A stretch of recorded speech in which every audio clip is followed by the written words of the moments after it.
Hello नमस्कार, स्वागत है आपका अपने यूट्यूब चैनल स्टडी मटेरियल में। आज हम बात करेंगे वेस्टर्न आर्ट के अंतर्गत इटली की गुफाओं के बारे में। तो इटली की गुफाओं के अंदर 4 इंपॉर्टेंट गुफाएं आती हैं, वो कौन कौन सी हैं? तो इटली की गुफाओं के अंतर्गत 4 हैं। एक लिवांचो, रोमानेली, एडोरा और निसेनी। लिवांचो पूछी जाती है, लिवांचो कहाँ की गुफा है? तो हमें बताना है वो इटली की गुफा है। नेक्स्ट हमारा सबसे इंपॉर्टेंट टॉपिक है, वो है हमारा विश्व की सबसे प्राचीनतम सभ्यता। तो विश्व की सबसे प्राचीनतम सभ्यता आती है मेसोपोटामिया की सभ्यता। ये कहाँ पर पनपी थी? तो ये दजला फरात नदी के किनारे पनपी थी, जिसे इंग्लिश में टिग्रिस और यूफ्रेटिस कहा जाता है। और मेसोपोटामिया इस समय कहाँ है? तो वो हमारा इराक में है। ये इसमें जो इसकी सभ्यता जो है, इसे नगरीय सभ्यता भी कहा जाता है। और इस नगर के जो केंद्र हैं उन्हें जिगुरात कहा जाता है। तो जिगुरात का मतलब होता है मंदिर, और अगर हम इसे सुमेरियन भाषा में अनुवाद करें तो उसे कहा जाता है पर्वत निवास। तो प्रमुख नगर कौन कौन से हैं? मेसोपोटामिया के अंतर्गत जो प्रमुख नगर है वो है सुमेर नगर, अक्कर नगर और बेबीलोन नगर। तो सुमेर नगर जो है ये प्राचीन और प्रमुख नगर रहा है। और ये जो नगर है 2 भागों में डिवाइड थे। एक तो उर था और एक एरिडो नगर है। उर नगर को इब्राहिम का नगर कहा जाता था। और सुमेर नगर में लगास में पुट्टे सोकुड़ी प्रतिमा, याद रखना है, ये पुट्टे सोकुड़ी प्रतिमा बहुत ही फेमस रही है। ये कहाँ से रिलेटेड है? सुमेर नगर से रिलेटेड। और सुमेर नगर कहाँ से रिलेटेड है?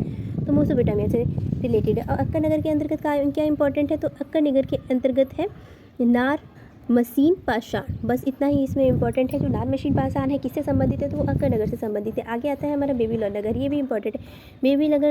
बेबीलोन नगर है, इसमें दूसरे शासकों का शासन था। तो जो हेमुराबी राजा था, हेमुराबी जो शासक था, उसने इसे स्वतंत्र कराकर और बेबीलोन को अपनी राजधानी बना लिया। और वहाँ पर बेबीलोन की मीनार का निर्माण करवाया। और बेबीलोन में झूलते हुए बाग का निर्माण किसने कराया है? तो नेबूशदनेस्सर ने बनवाया, या फिर इसे नाम इस तरीके से भी लिख दिया जाता है, नेबूनाद नेचर। झूलते हुए बाग इसने अपनी बीवी के लिए बनवाए थे, क्योंकि वो महल से निकलना ज़्यादा पसंद नहीं करती थी, इसलिए उसने बाग बनवाए थे। तो ये बहुत इंपॉर्टेंट है, इसे याद रखना है। झूलते हुए बाग कहाँ से हैं? तो ये बेबीलोन नगर से है। किसने बनवाए थे? तो नेबूनाद नेचर ने बनवाए थे। अब नेक्स्ट आता है हमारा असीरिया नगर। इसमें प्रमुख बातें क्या है? ये असुर का नगर था, और इसका जो राजा था वो असुरबलिपाल था। और यहाँ पे जो इम्पोर्टेंट है वो रिलीफ चित्र इम्पॉर्टेंट है बहुत ही। और एक और इम्पॉर्टेंट है, वो है हमारा 5 पैरों वाला मानवमुखी पंखदार बैल, जिसे कहा जाता है लामा लासू भी कहा जाता है, लामा सस्सू भी कहा जाता है। अब इसमें कुछ इंपॉर्टेंट बातें हैं। जो वायु और वर्षा के देवता हैं उन्हें क्या कहा जाता है? तो एनलिल कहा जाता है या एनलिन कहा जाता है। इसे प्रकाश के देवता को यम्स या सम्स कहा जाता है, और स्वर्ग के देवता को अनु, और चंद्रमा की देवी को सिन। और जो मेसोपोटामिया सभ्यता की जो चिन्ह लिपि है वो है क्यूनिफॉर्म। तो इसके अंतर्गत जो चिन्ह है कितने हैं? 642 है। तो मेसोपोटामिया की लिपि कौन सी है? तो क्यूनिफॉर्म में चिन्ह कितने हैं? 642 है। और यहाँ पे जो मोहरें मिली हैं वो किस तरीके की सिलेंड्रिकल है, या फिर कह सकते हैं इन्हें बेलनाकार है। चलिए नेक्स्ट चलते हैं। नेक्स्ट हमारा आता है मिस्र की सभ्यता। इससे भी बहुत क्वेश्चन पूछे जाते हैं, ये भी बहुत इंपॉर्टेंट है। तो जो मिस्र की कला है ये अफ्रीका महाद्वीप में पनपी थी। इसे मृतकों की कला भी कहा जाता है। क्या कहा जाता है? इसे मृतकों की कला भी कहा जाता है। और यहाँ पर जो देवता थे उन्हें क्या कहा जाता था? तो उन देवताओं को फराहो या आरोहो कहा जाता था। ये नील नदी के किनारे पनपी हुई सभ्यता थी। हेरोडेटस ने मिस्र को नील नदी का वरदान कहा था, क्योंकि यदि यहाँ पर नील नदी ना हो तो वहाँ पर जीवन असंभव था, और जीने के लिए पानी की बहुत आवश्यकता होती है। कहते हैं मृतकों की पुस्तक। उस मृतकों की पुस्तक किससे संबंधित है? तो मिस्र से संबंधित है। इसे पैपिरस वृक्ष की छाल पर लिखा गया था। किस वृक्ष की छाल पर लिखा गया था? तो पैपिरस वृक्ष की छाल पर लिखा गया था। यहाँ पर फेमस पिरामिड बने हैं। सबसे ज़्यादा मिस्र जो है वो क्या कहते हैं फेमस है, तो वो किसके लिए फेमस है? पिरामिड। और यहाँ सबसे फेमस पिरामिड कौन सा था? तो गीजा। एक इसकी प्रमुख बात है इसमें का और बा। का भा क्या है? क्या हम पहली आत्मा को मानते थे, या बा से दूसरी आत्मा को मानते थे? का और बा किससे संबंधित है? ये मिस्र की आत्माओं से संबंधित है। मरने से पहले जो आत्मा विद्यमान रहती है वो का, और जो मरने के बाद इनका मानना था कि हमारे राजा जीवित होंगे, उनके अंदर जब आत्मा प्रवेश कर जाएगी तो हमारे राजा जीवित हो जाएंगे। तो ये मिस्र की आत्माओं से संबंधित है का और बा। अब चलते हैं नेक्स्ट। सन 1880 ईस्वी में विलियम मैथ्यू फ्लाइंडर्स पैट्री, ये एक साइंटिस्ट है। सन 1880 ईस्वी में विलियम मैथ्यू फ्लाइंडर्स पैट्री ने पिरामिडों की खोज की थी। और इन्होंने किन राजाओं के पिरामिड को खोजा था? रखफू, खफरे, मैंकुरे। इन राजाओं के पिरामिड की इन्होंने छानबीन की और इसके बाद में और जो सबसे ज़्यादा जो फेमस पिरामिड है वो हमारा गीज़ा पिरामिड है। और इन्होंने वहाँ पाया था कि जो पिरामिड है वहाँ पर मम्मी को बनाकर रखा जाता था, डेड बॉडियों को मम्मी बनाकर रखा जाता था और उन पे जो लेप लगाया जाता था वो नाइट्रोल का लेप लगाया जाता था ताकि बॉडी ख़राब ना हो। नाइट्रोल लगा के जो बॉडी के अंदर प्रेजेंट वाटर है उसे निकाल दिया जाता था जिससे कि जो बॉडी है वो सड़ती नहीं थी।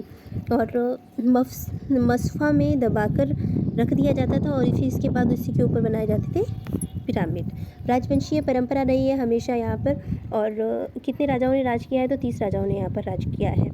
एक जो है 1 से 6 राजा वंश का प्राचीन राजवंश रहा है। और इसमें आते हैं न्यू किंगडम और ओल्ड किंगडम। चलिए न्यू किंगडम के बारे में पहले बात कर लेते हैं, ओल्ड की बाद में करते हैं। न्यू किंगडम के अंतर्गत देखिए क्या आता है, ये है नवीन राजवंश।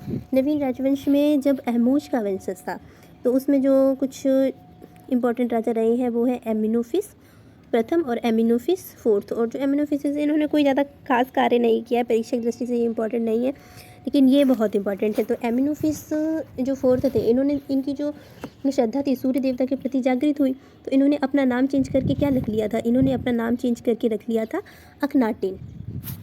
और जो इनकी पत्नी थी फर्ती, इन्होंने भी अपना नाम चेंज कर लिया था। तो इन्होंने अपना नाम चेंज करके रखा था नेफर नेफुअस।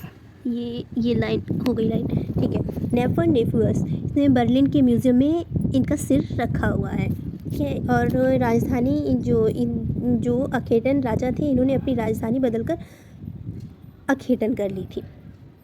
और वर्तमान में जो कहाँ पर आता है, अल-मजना में आता है। किस में आता है, अल-अमजना में आता है। और जो मिस्र की लिपि पूछ ली जाए तो मिस्र की लिपि क्या है, तो जो मिस्र की लिपि है उसे पवित्राक्षर लिपि भी कहा जाता है। और इसका एक दूसरा नाम भी है हेरियोगिल्फिक्स,